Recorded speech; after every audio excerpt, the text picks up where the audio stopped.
Hey gang, I trust this finds you well. My voice may not be pitching at the right tone today for a number of reasons which I may not care to explain here, but I find it necessary for me to make this video. This video is about the thousands of jobs on the line as ArcelorMittal forced to wind down some operations.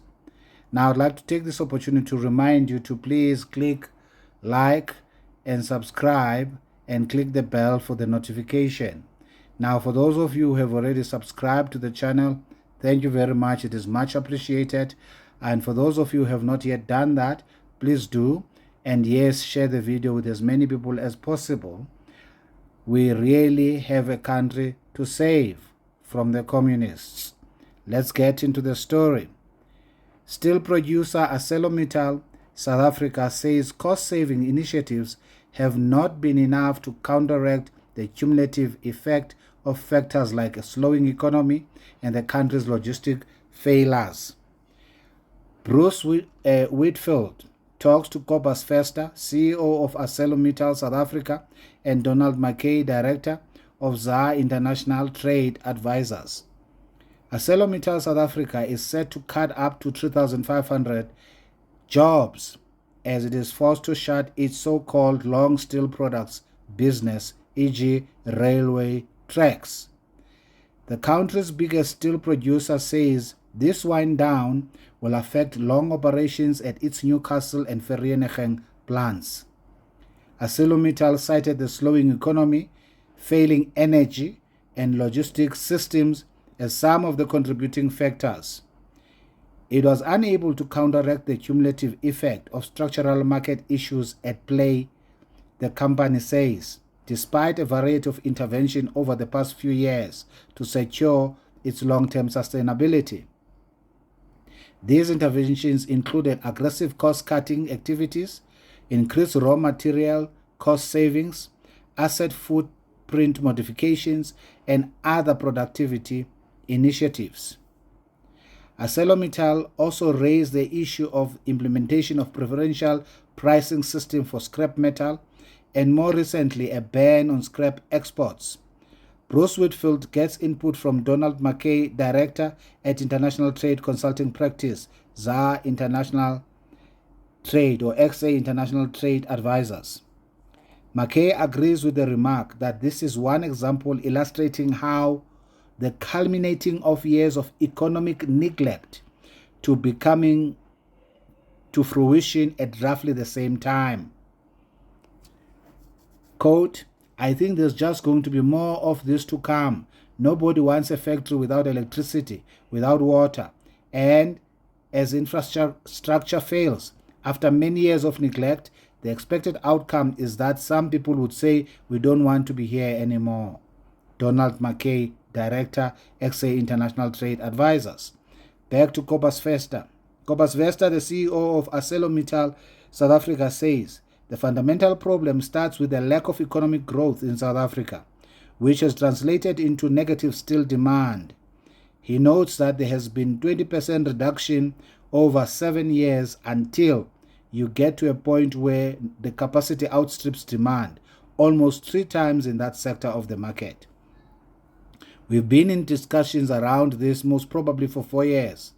And if you just look at the issues we've raised in our SENS announcements, either being Eskom, Transnet, economic growth, scrap advantage, those are things it seems unlikely there's a resolution for in short term, hence our decision to close these operations because the negative cash flow drain can only be sustained for so long.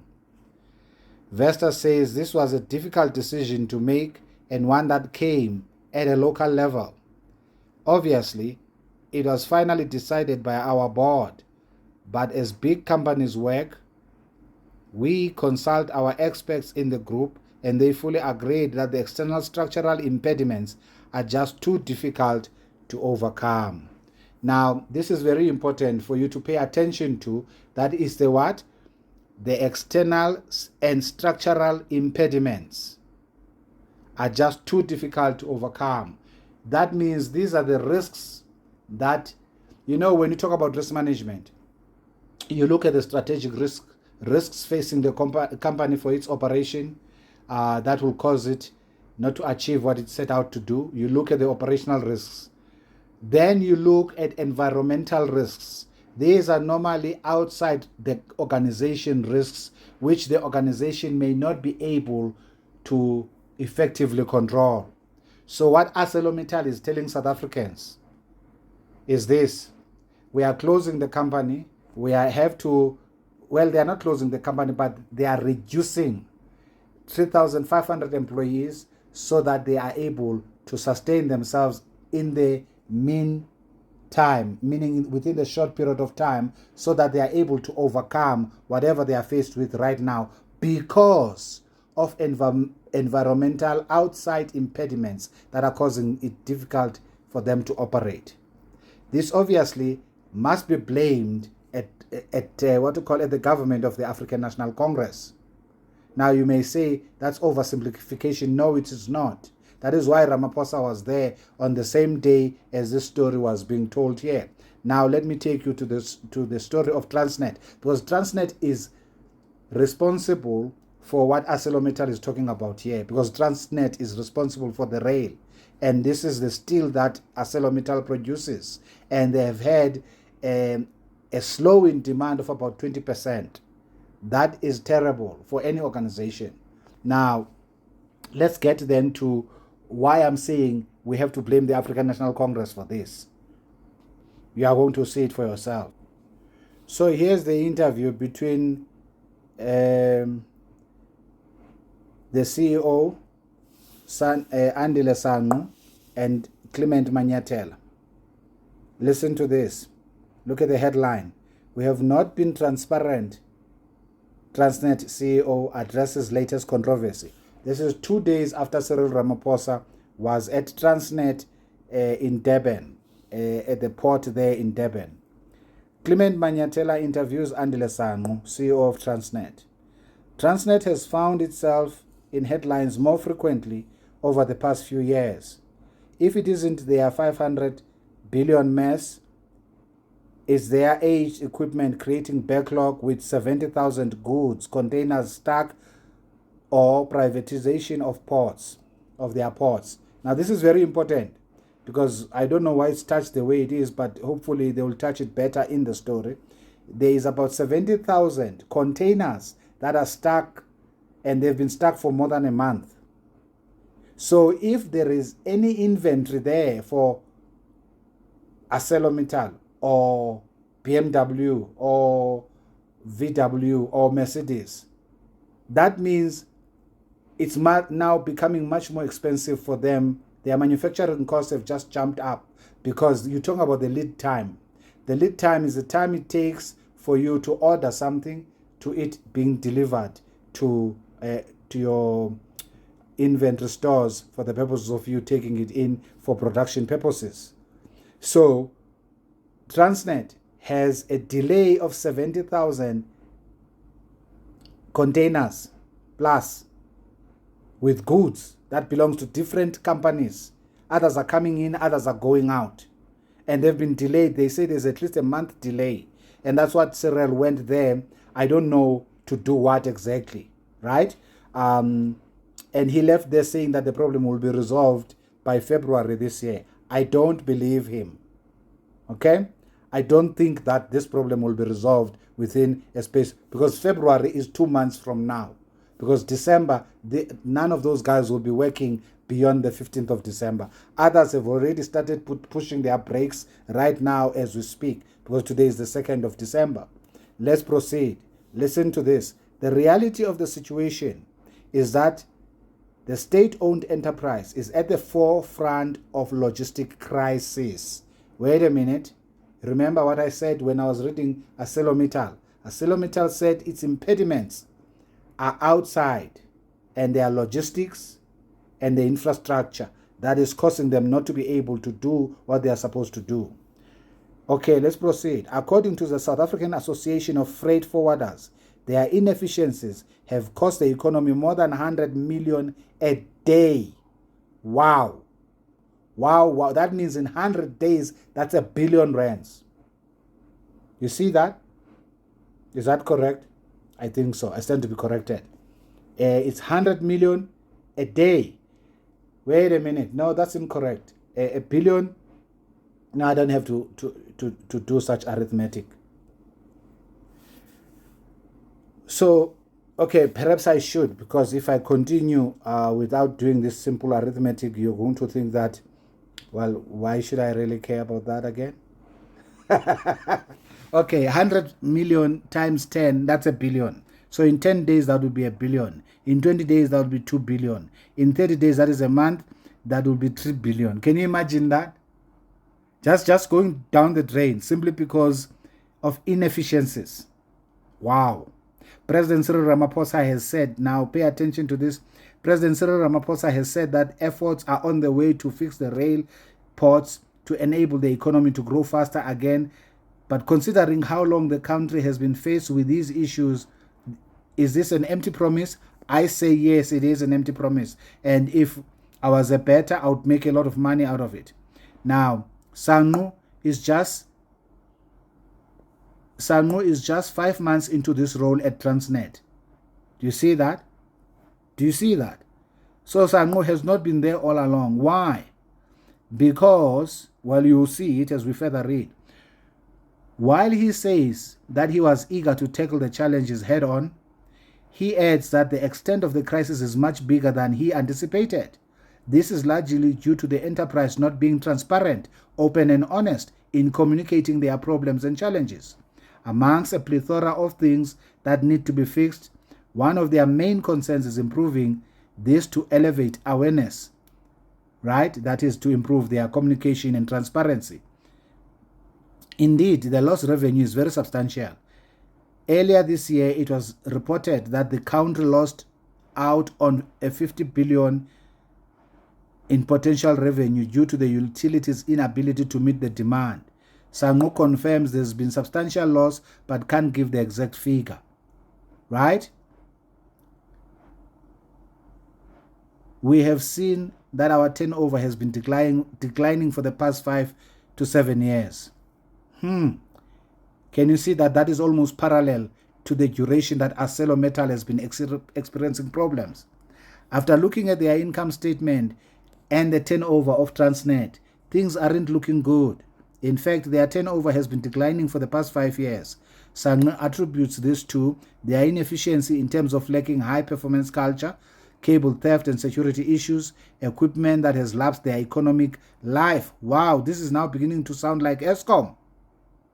In terms of their balance sheets, Transnet is paying 13 billion per annum on debt service costs. The whole issue of not upgrading our equipment is one of the reasons why we hear Andile Sangu, CEO of Transnet. We got unsustainable debt. Now, by the way, that's just interest, the 13 billion that is talking about there. We should not think that everything is going to be solved in the short term.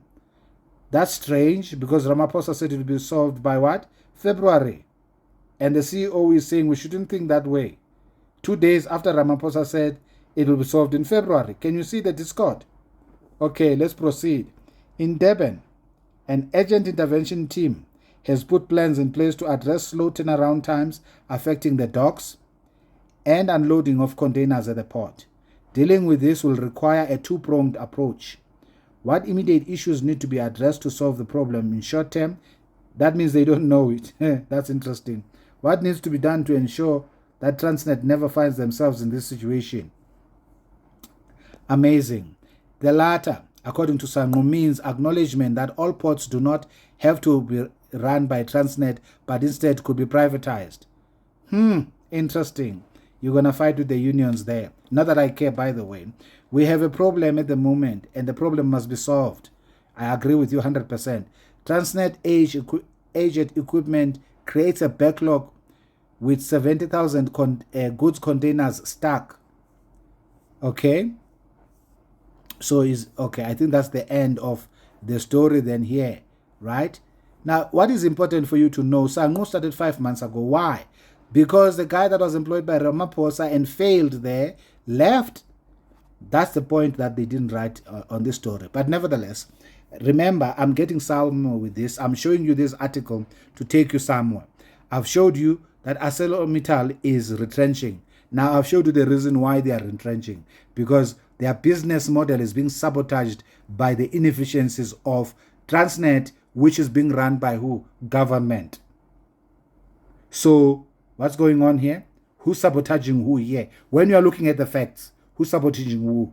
It's clear to me that if there is 70,000 goods of containers stacked at the ports run by Transnet, Transnet is sabotaging all those businesses that are dependent on these containers to continue their business, their production activities, and so on and so forth. Right? I'm sure that is simple for you to agree to. Okay, now that you agree with that it is government who's sabotaging the private sector, let's continue. If you missed that post-cabinet briefing, take a listen to what she had to say. On the Standard and Charter confessing to collusion, it's a very sad state. We have maintained over the period that the performance of the rand and sometimes the performance of the economy has been manipulated by private sector who has no interest in the development of this country, who continue to engineer and do machination to make sure that the government collapses.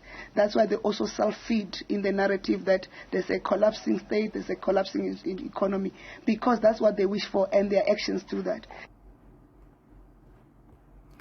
Okay, good people. Did you hear that? Now, she is not saying Standard Chartered, who has confessed, and ABSA, who has confessed, according to what we were told, that Maria Ramos had acknowledged that ABSA at the time they were under Barclays partook in this manipulation of the rand. She is saying the private sector. She's not saying that the two banks that have confessed. She is saying the private sector. The private sector includes ArcelorMittal. It includes much more than the banks. And even if she said the banks are seeking to sabotage the country and the economy, I would say that's mumbo jumbo. Where is the evidence of that? Why? None of the banks except for these two have confessed to doing this. Standard Bank has come out distancing themselves from this. So you need to prove your claims. You can't make such serious statements against the private sector that is literally holding the economy that should have long failed if the communists had their way. That is the communists that are at helm. And I include the the minister in this statement. Now, listen to what Busi Mavuso, the CEO of Business South Africa, had to say in reply to this nonsensical statement you just heard proceeding out of the mouth of the minister. The minister's comments and claims are absolutely ludicrous. The government doesn't need our help in running this country down. They are doing a very good job of that on their own, and this is as a result of their own incapability, of their own incompetence, of the system of cadre deployment that we've been lamenting on for quite some time now. You know, if she claims that the failures of South Africa because of the private sector, then I guess we are responsible for the failure in education and the failure in healthcare and the failure of municipalities. City of Joburg having had 8 mayors in the last 2 years.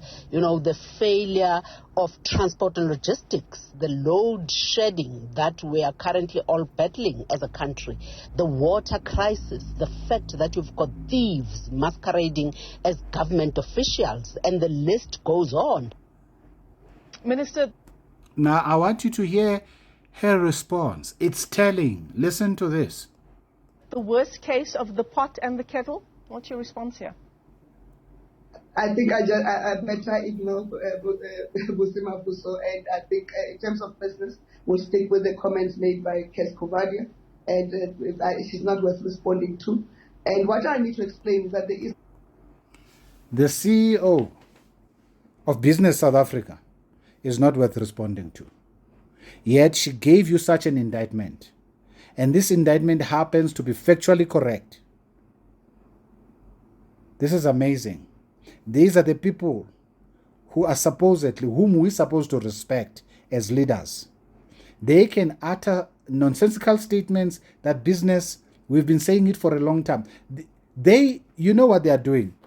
That's election. That's nothing but electioneering language. We've been saying this for the first time, for a long time, that the rand has been sabotaged by business, even the economy at times. So they are not taking responsibility for where the economy is at right now.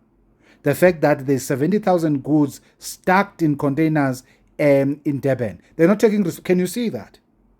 This is ridiculous.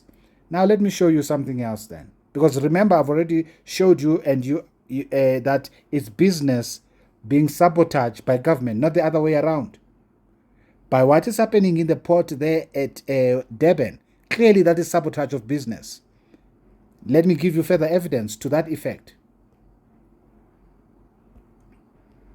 Check this out. Not just Ford, not just VW. Ford warns of slow death of South Africa. That is yesterday. Right? This is after ArcelorMittal. This is 3 days after Ramaphosa said what he said there. Right? Okay, let's continue. Ford is the latest car company in South Africa to sound the alarm over the dire economic circumstances faced by the country's auto manufacturers, describing it as a slow death for the industry. What do they mean by this? These comments were made by Ford South Africa CEO Neil Hill during media launch of the Ford Puma crossover this week, shortly after the head of Volkswagen global passenger car brand, Thomas Schaefer, declared that the German company was very worried about the fate of South Africa's VW Carrega production facility in the Eastern Cape, mounting difficulties. Hill explained that South Africa's failing infrastructure. What? Infrastructure. Persistent load shedding. Persistent load shedding and rising operating costs have already had an impact on local auto manufacturing operations, as investments are actively being channeled toward other countries with fewer socio-economic difficulties. And that's what Ntshavheni would call sabotage, when businesses disinvest. No, that's not sabotage. Businesses leave because they were sabotaged by your government. It's not the other way around. Let's proceed. He noted that Ford Silverton plant in Gauteng, which produces the Ranger and VW Amarok bakkies, is now more expensive to operate than its sister facility in Thailand, as it has lost its competitive edge in terms of labor costs and ease of business. Furthermore, South Africa's geographical advantage for global shipping has eroded due to the country's dysfunctional railways and ports, which have led to huge delays for incoming. Can you see that? Load shedding. Did you see that? It's coming in as I'm busy recording. And the minister wants to say that they are being sabotaged. They are the ones who are sabotaging the country. They are sabotaging the country's economy. Furthermore, South Africa's geographical advantage for global shipping has eroded due to the country's dysfunctional railways and ports, which have led to huge delays for incoming parts and outgoing shipments. Did you guys hear that? That what is happening with Transnet? It's causing the company not to be able, right, to what? To be efficient. Why? They have literally been rendered dysfunctional by the dysfunctional railways and ports, which have led to huge delays in incoming parts and outgoing shipments. So parts are not coming fast enough for them to produce, and when they are done producing, they're not going out enough to get to where the orders are being shipped. That is a serious problem for any business. Let's proceed. To get around this issue, Ford and VW have both had to resort to air freighting new parts to keep production on schedule because their larger shipment gets stuck in the ports. They are talking about Transnet racking up massive operating costs in the process. Can you see that Transnet is sabotaging them? Not the other way around. So can you see that the minister is talking nonsense? And furthermore, can you see that this is not a bank? Ford is not a bank. VW is not a bank, but they are part of private sector. Can you see that the statement that she made is nothing but a propaganda? It's a rhetoric of politicians. That's the best they can do. They can't run anything. They've never run anything. Remember, these are communists. These are comrades who have been given jobs to run a country, but they couldn't run a spaza shop if you gave them a spaza shop to run. This is very sad. And they want to tell business how to run their own businesses instead of they doing. That's why she needed to respond to Busi Mavuso. She couldn't respond to Busi. Busi was driving straight home. All the points that she made, 100% correct. Why? Because Busi is working in the business sector. I trained in the business sector. I became a manager in the private sector before I made the biggest mistake of my life of going to government. And then I met the comrades and the communists. Those people are corrupt to the core. It's a long story. I'll tell it some other time. Right now, let's go back to this story. Right?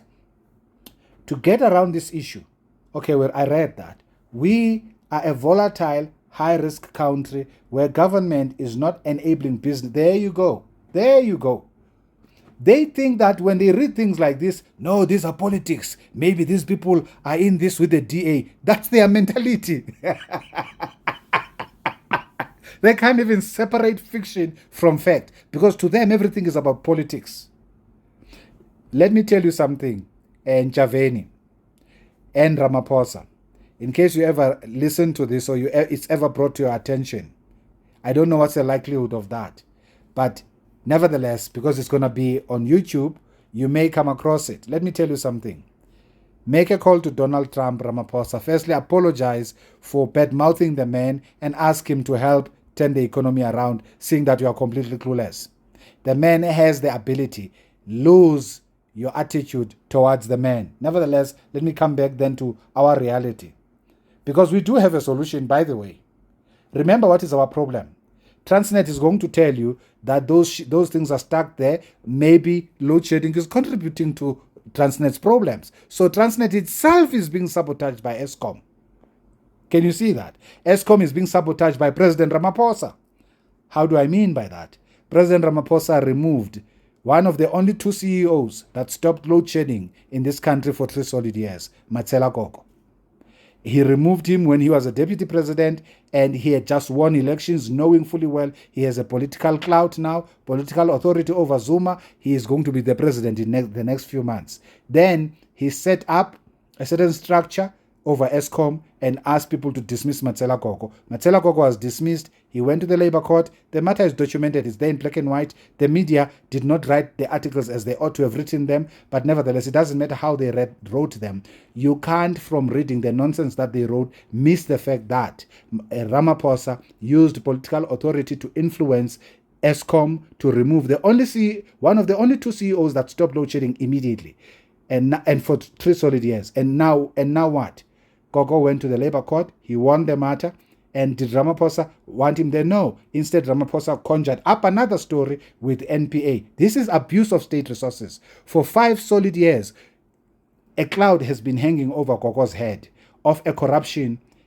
Yet, according to our constitution, section 35, subparagraph 3 and subparagraph 3D, to be precise, says that anyone who has been arrested is entitled to a trial that is speedily, right? Is it speedily to arrest a person and never charge them or take them to court for 5 years? No, because you're supposed to appear to court within 48 hours, and thereafter you need a speedy trial. Is it a speedy trial to wait for 5 years? No. And then you ask for a postponement. That's the 6th year, and then after 6 years, the judge decide, let me strike this off the roll, because these people are finding this person guilty in the public opinion. They are not coming to court to lead evidence so that Koko is acquitted. Because if Koko is acquitted, then Koko is able to apply for jobs elsewhere. So you can see what they are doing. They're trying to liquidate him.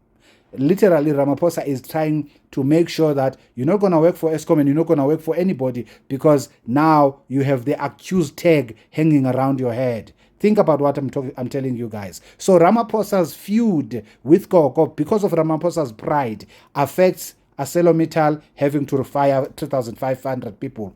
Transnet having stuck with 70,000 containers, unable to move them quickly because of intermittent load shedding. VW thinking about disinvestment. What to call Ford thinking about the same. Can you see what's happening here? Simply because Ramaphosa has got a chip on both his shoulders.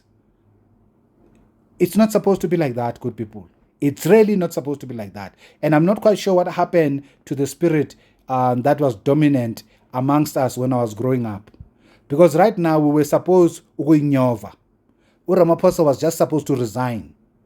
Nothing was supposed to be happening in this country. We're not supposed to ban anything, but we're just supposed to be toying and calling for one thing and one thing only. Ramaphosa should go. Gogo should go back to ESCOM. And that's it.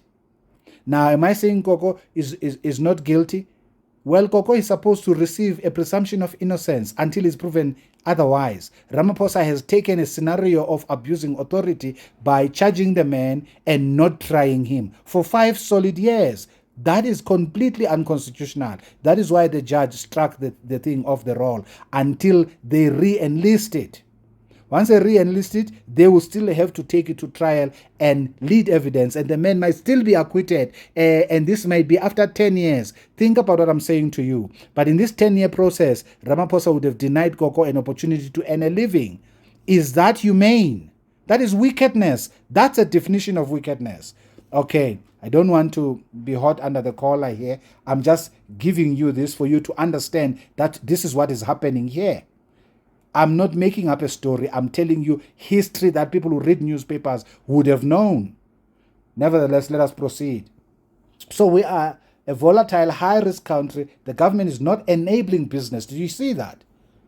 So private sector is complaining that government is not enabling business. And Busi Mavuso says the same thing. And Javeni, whom I wouldn't take anything that she says that the business is trying to sabotage government. Who are you going to believe between private sector and government? I've just given you evidence. Even Andile Sang says that there are bigger problems that cannot be resolved by February by Transnet. And these problems are affecting private sector. So I've just given you evidence that Nchaveni was not telling the truth when she was saying business, private sector is sabotaging business. Just because there's 2 banks that have come forward and considered to have manipulated rand, that is not private sector sabotaging business. That's a nonsensical statement to make if that's all that you have at your disposal. What you were supposed to say is, these 2 banks have come out to confess the following. We are going to take the necessary steps against them.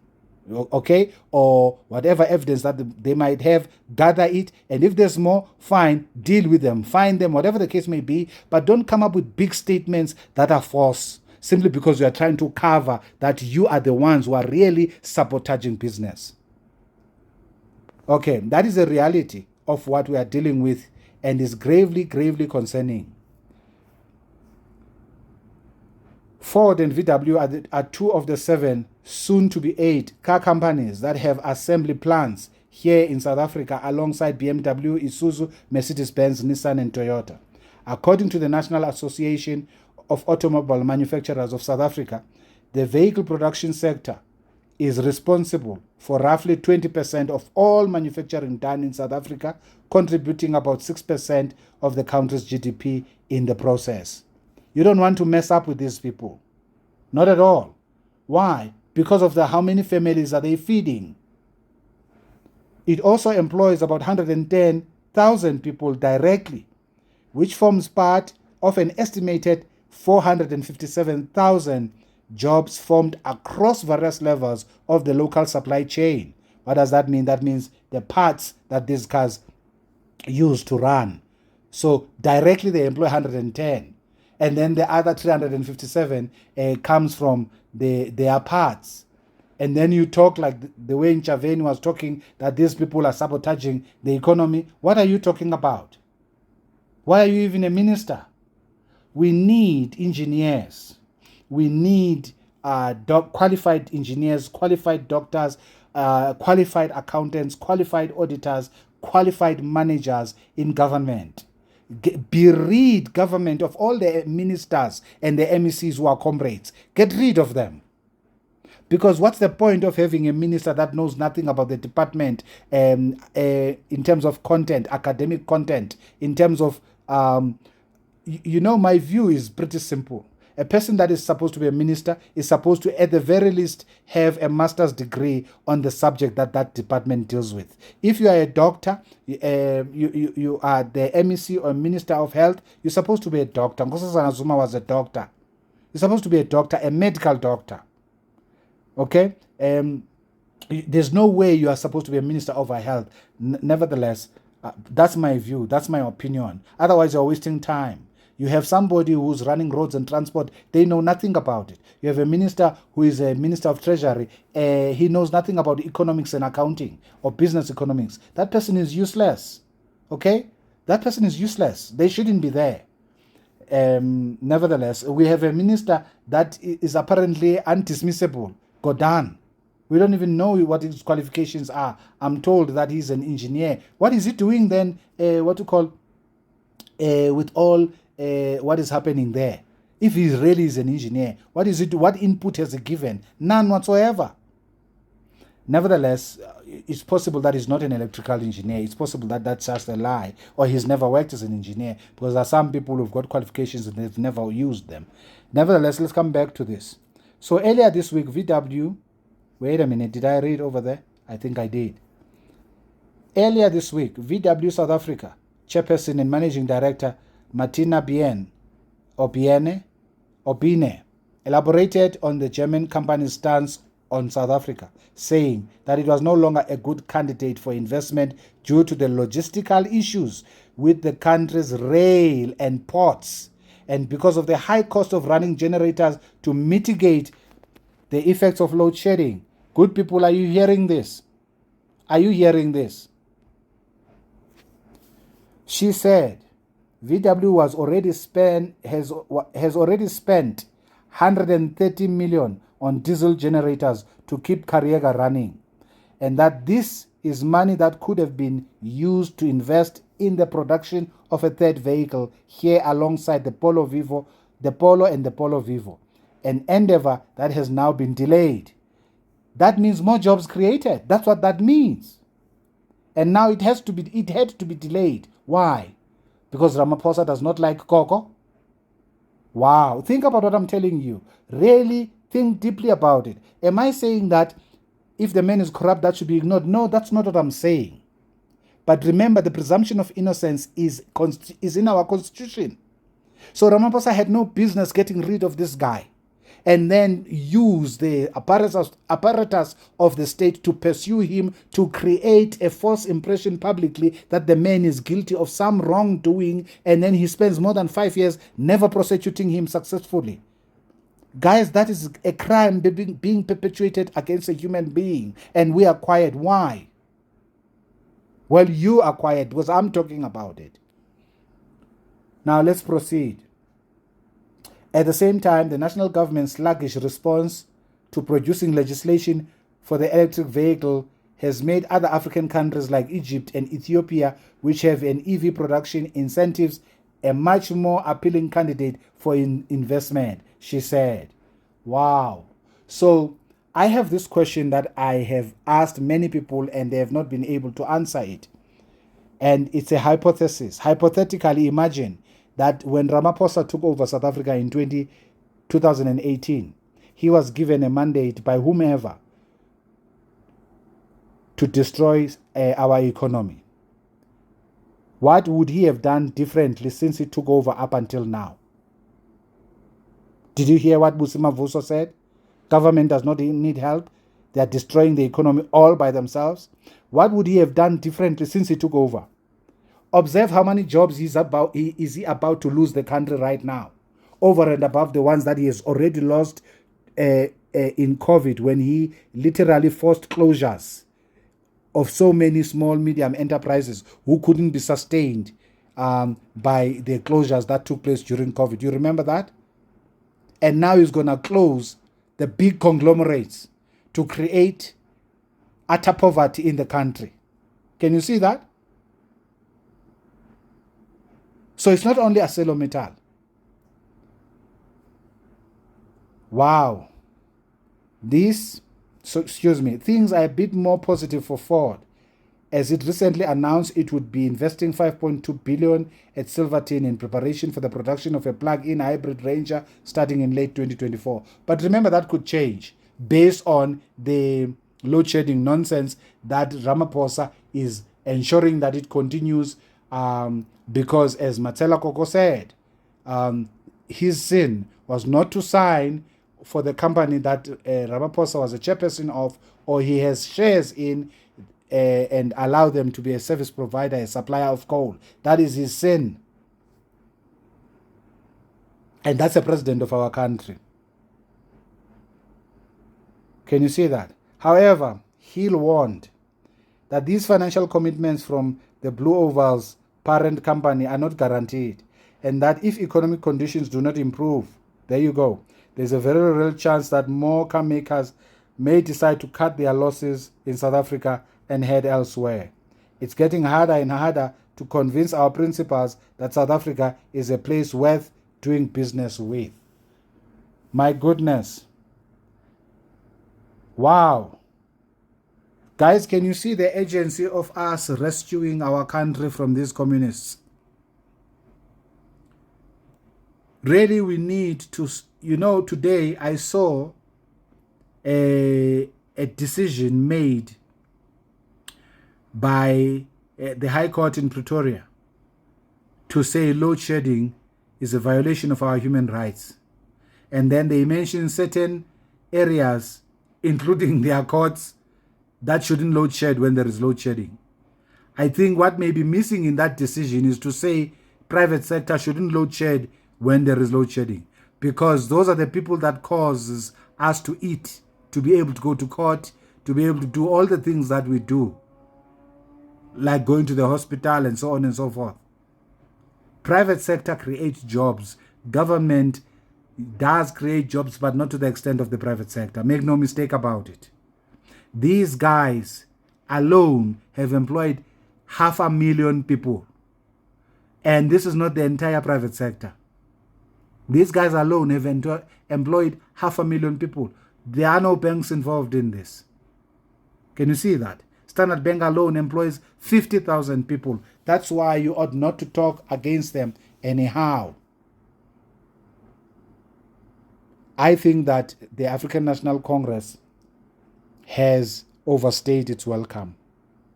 I think that South Africans need to divorce themselves from ideology and go and vote out the communists.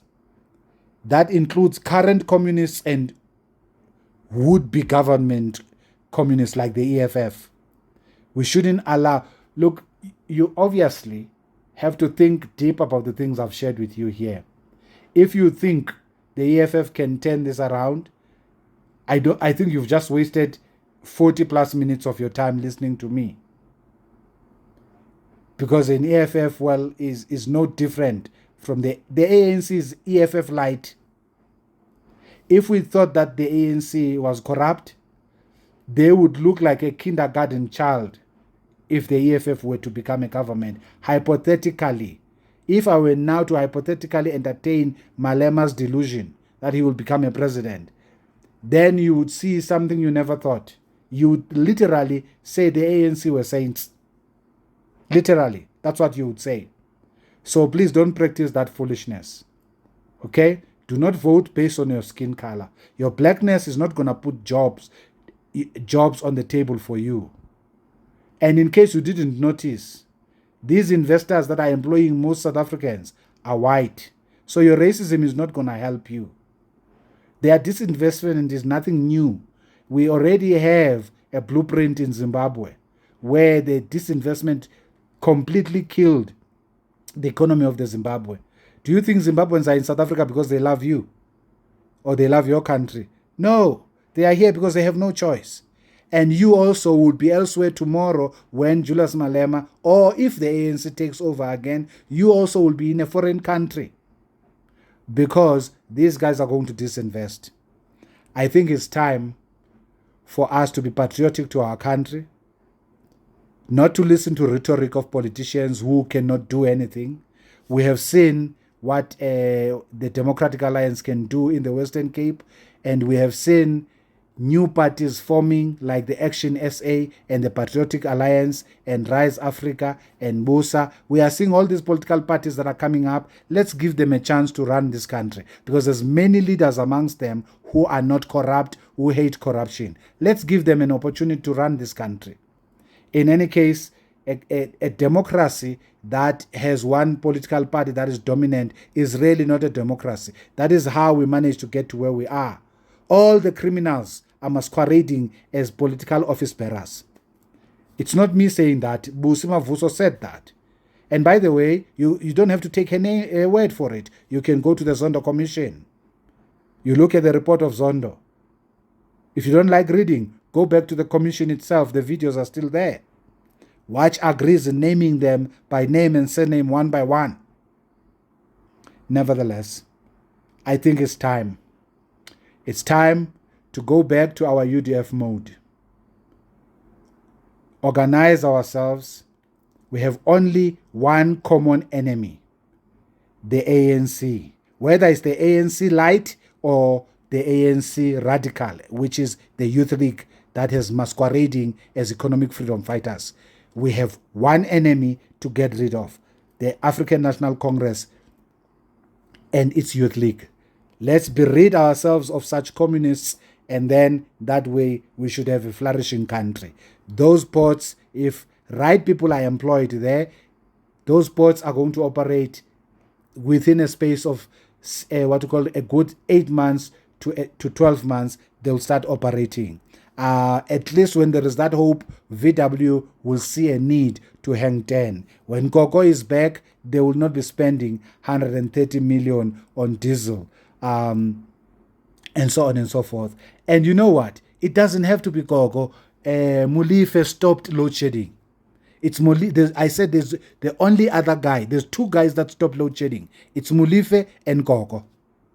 But the problem is that both of them refused to sign what Ramaphosa wanted them to sign, and now Ramaphosa is using the state apparatus to charge them. Well, this is what they are saying. So obviously it's allegedly against Ramaphosa. But guys, you know what? In my mother tongue, Ramaphosa is a problem for this country in more ways than one. Our problems are literally coordinated because of the ineptitude of the president.